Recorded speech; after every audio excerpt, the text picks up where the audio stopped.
After a massive wave of overnight strikes by Russia, Ukraine says more than 1 million people are without power. Russia launched over 90 missiles and 60 Iranian-made drones. A strike severed one of two power lines supplying Europe's largest nuclear power plant.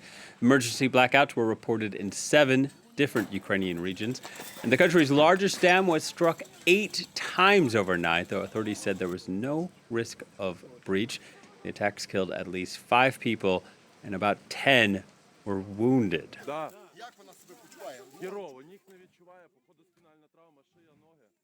According to Ukrenergo, Ukraine's state electricity distribution company, this has been the biggest attack on the country's electricity infrastructure since the war began. 60 drones and nearly 90 rockets were fired by Russia.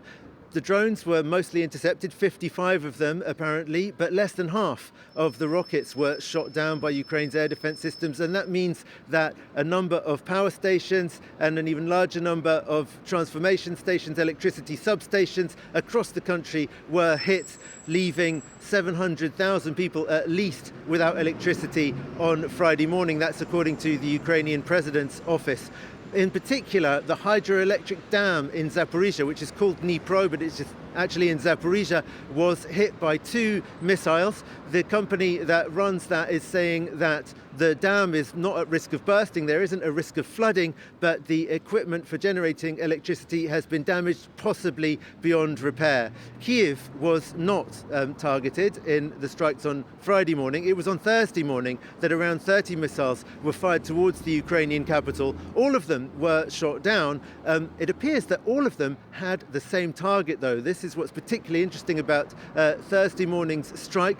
They all targeted the headquarters of Ukrainian military intelligence. That's according to sources inside that agency, quoted in various Ukrainian and foreign media. It's worth noting that Ukraine's foreign intelligence agency works in close cooperation with Russian paramilitaries, pro-Ukrainian Russian paramilitaries that have been recently staging incursions into the Russian regions of Belgorod and Kursk. And also the military intelligence agency claims responsibility for at least some of the long-range strikes inside Russia, particularly those that have recently been targeting Russian oil refineries.